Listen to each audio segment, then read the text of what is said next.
Every morning, like clockwork, Ethan jogged along a quiet, tree-lined road just outside his small town of Brimwood. Ethan was a 19-year-old biracial young man with dreams of becoming a paramedic, inspired by his hard-working mother, a nurse, and his late father, a firefighter. His family had always struggled financially, but they remained close-knit and hopeful. That morning, as the sun rose over the horizon, Ethan noticed something unusual ahead on the road. A man, sharply dressed in a gray suit, lay crumpled in the middle of the asphalt, unmoving. The man appeared to be in his early 50s, with graying hair and a gold watch gleaming on his wrist. Ethan slowed his pace, his heart pounding. "Sir, are you okay?" Ethan called out cautiously, keeping a safe distance at first. When the man didn't respond, Ethan moved closer, dropping to his knees. "Help me," the man gasped weakly, his voice barely audible. "I can't breathe." Ethan panicked, but quickly remembered the CPR techniques his mother had taught him. He began compressions, murmuring, "Come on, stay with me." Just as Ethan checked for a pulse, he heard the distant sound of a car approaching.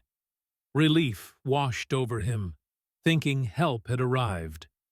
Instead, a police cruiser screeched to a halt. A middle-aged officer with a stern face and buzz-cut hair, Officer Grant, stepped out, his hand hovering near his holster. "What's going on here?" Grant barked, his sharp gaze fixed on Ethan. "He's not breathing. Please, call an ambulance," Ethan shouted, pointing to the man. But instead of assisting, Officer Grant grabbed Ethan's arm and twisted it behind his back, slapping cold metal handcuffs onto his wrists. "You think you're clever, huh? Trying to mug him or worse? You're coming with me," Grant growled. Sitting in the back of the police cruiser, Ethan's mind raced. The man needed medical attention, and all he could do was watch helplessly as the car sped away, leaving the unconscious stranger on the road. The radio crackled, and Grant reported, "Chief Harris, I've got a suspect in custody. Looks like a robbery gone bad. Victim is an older male, unresponsive. Suspect is, well, you can guess." Ethan shouted from the back seat, "That's not true." "I was trying to help him." "Check the cameras," Grant sneered, glancing at Ethan in the rearview mirror. "Save it, kid. Cameras don't lie, and neither do instincts. You've got that look, up to no good." The car pulled into the Brimwood Police Department. Ethan was dragged into an interrogation room, his pleas for a phone call ignored. Chief Harris, a grizzled man in his late 50s with a gravelly voice and a commanding presence, entered the room. He slammed a file onto the table and sat across from Ethan. "You're in deep trouble, son," Harris said, his piercing blue eyes locked onto Ethan. "Why don't you save us all some time and confess? What did you do to that man?" Ethan's voice shook. "I didn't do anything. I swear. He was lying there when I found him." Harris leaned in, his tone icy. "You expect me to believe that? A kid like you, from that rundown neighborhood, just happens to stumble upon a wealthy businessman and decides to be a hero?" Tears welled up in Ethan's eyes. "I was trying to save him. My mom's a nurse. I know CPR." The tension escalated when Ethan, feeling trapped and desperate, stood abruptly, causing the chair to screech against the tiled floor. Harris slammed his fist on the table. "Sit down! You're not walking out of here until we get the truth." Before the situation could spiral further, the door opened, and a well-dressed man in his late 40s stepped inside. His tailored navy suit and polished demeanor exuded authority. "My name is Richard Devereaux," the man announced. "I'm the COO of Titan Industries, and the man you're holding this young man responsible for is our CEO, Mr. Jonathan Reeves. I'd like to post bail for him." Richard escorted Ethan out of the station, guiding him to a sleek black sedan. Ethan hesitated before getting in, his instincts warning him, but he had little choice. "Thank you, sir," Ethan said softly as they drove. I didn't hurt that man. I promise." Richard's smile was tight. "Of course you didn't. But you were the last person to see him alive. That makes you very important to me." The words sent a chill down Ethan's spine. He glanced out the window, realizing they weren't heading toward his home. "Where are we going?" Ethan asked cautiously. Richard's friendly facade vanished. "Let's not play games, kid. Just give me what Jonathan gave you before he died." Ethan's confusion turned to dread. "I don't know what you're talking about. He didn't give me anything." Richard's tone hardened. "Don't lie to me. You've got something, and I want it. Now." The car pulled into an abandoned warehouse. Richard's demeanor grew more menacing as two burly men dragged Ethan out and tied him to a chair. "Let's make this simple," Richard said, rolling up his sleeves. "Where's the USB drive?" "I don't have it," Ethan cried out. Hours passed, with Richard growing increasingly frustrated. Each denial from Ethan was met with a slap or punch, leaving him bruised and battered. Just when Ethan's strength was about to give out, a small object fell from his torn hoodie, a USB drive. Richard snatched it up, his face lighting with triumph. "There it is. Knew you had it all along." After securing the USB, Richard's victory was short-lived. He turned to his laptop, examining the files, only for his expression to twist in rage. "That bastard Jonathan," Richard muttered. "He tried to expose me. Tax fraud? Embezzlement? He deserved to die." Ethan's blood ran cold. You killed him?" Richard smirked. "And now you're going to take the fall." Moments later, Ethan found himself strapped to a chair, a ticking time bomb attached to his chest. Richard leaned in close. "Goodbye, kid. Thanks for playing your part." Just as Ethan's hope faded, the sound of gunfire erupted outside. The warehouse door crashed open, and Chief Harris stormed in, flanked by officers. "Hold still!" Harris barked, kneeling by Ethan. He worked quickly to defuse the bomb, sweat dripping down his face. Ethan could barely speak. Why are you here?" Harris didn't look up. "Because I don't let innocent people die on my watch." With a final click, the bomb stopped ticking. Richard was arrested, and the USB drive's contents were used as evidence in his trial. Ethan, though shaken, found relief in knowing justice would be served. Standing in the courtroom after the verdict, Ethan turned to Chief Harris. "Thank you. I misjudged you. I'm sorry." Harris nodded, his expression softening. "You're a good kid, Ethan. Don't let this world change you." For the first time in days, Ethan smiled, knowing his life was finally his again. Ethan sat in the back of a police car as the chaos of the raid on the warehouse unfolded. Officers swarmed the area, arresting Richard's henchmen and cataloging evidence. Ethan, bruised and exhausted, leaned his head against the window. Chief Harris drove silently, his face grim.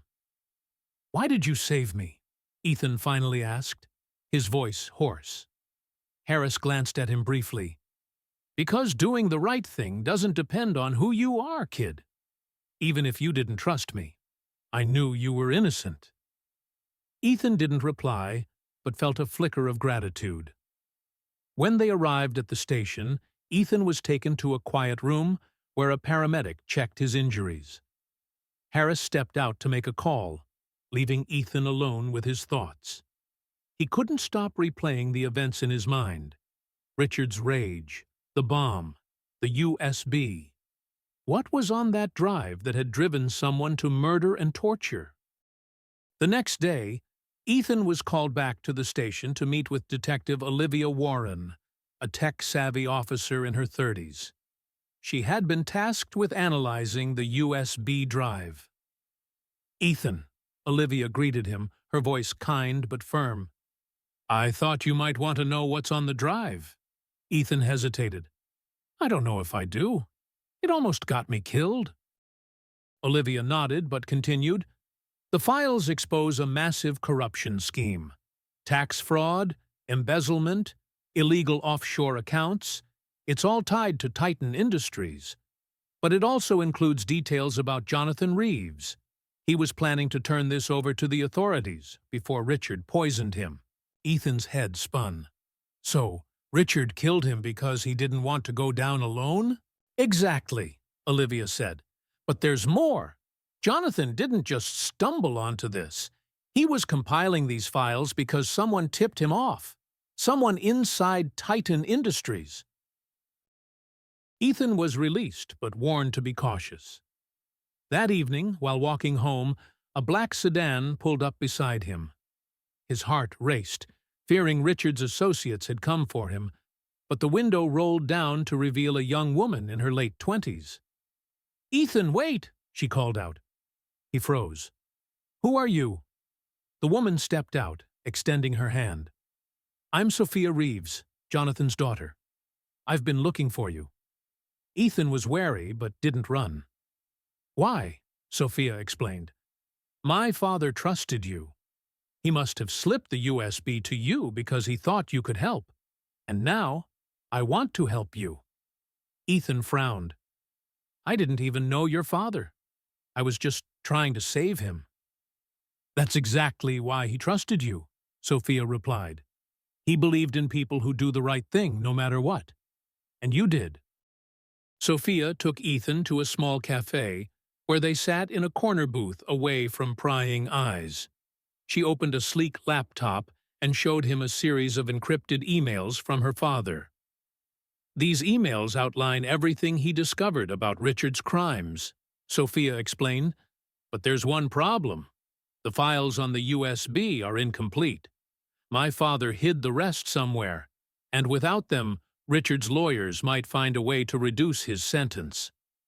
Ethan's stomach sank. "You think I know where they are?" "No," Sophia said. "But I think we can figure it out together. My father left clues, and you were the last person he trusted. If anyone can decode his intentions, it's you." Ethan and Sophia spent the next week combing through Jonathan's encrypted messages and financial documents. They discovered references to a hidden safe, likely containing the remaining evidence. However, the location was a mystery. Late one night, Ethan noticed something in the emails. Jonathan had used the phrase "family legacy" multiple times. He pointed it out to Sophia. "My grandfather's old estate," Sophia realized. "That's where he kept all his important records." But reaching the estate wouldn't be easy. It had been abandoned for years and was now under tight surveillance, likely by people loyal to Richard. Ethan and Sophia planned a covert trip to the estate, enlisting the help of Detective Olivia, who provided them with tools and backup in case things went wrong. When they arrived at the sprawling, decaying mansion, Ethan's heart pounded. The once grand estate was now overgrown with weeds, and shadows loomed ominously in the moonlight. Inside, they found the safe hidden behind an old bookshelf. Sophia entered the code her father had taught her as a child, and the safe clicked open. Inside was a stack of files, a second USB drive, and a handwritten note from Jonathan. Before they could leave, headlights flooded the room, and the sound of car doors slamming echoed through the mansion. Ethan peeked through the window to see armed men approaching. "They found us," he whispered. Sophia clutched the files tightly. "We can't let them take this." Ethan improvised, creating a diversion that allowed Sophia to slip out with the evidence. Meanwhile, he led the men on a chase through the mansion's winding halls. When it seemed like he had no way out, Detective Olivia and a team of officers stormed in, apprehending the intruders. With the complete evidence in hand, Sophia and Ethan turned everything over to the authorities.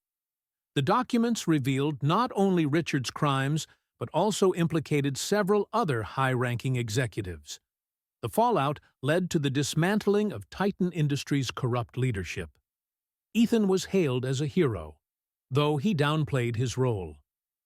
In the weeks that followed, he returned to his quiet life, but kept in touch with Sophia, who had taken over her father's philanthropic endeavors. One afternoon, Ethan visited Chief Harris at the station.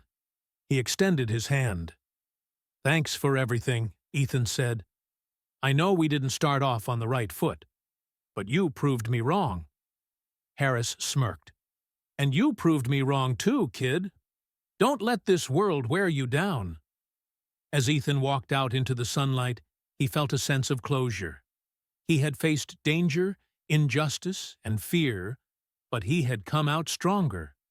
The experience had changed him, but it had also reinforced his belief in doing what was right, no matter the cost.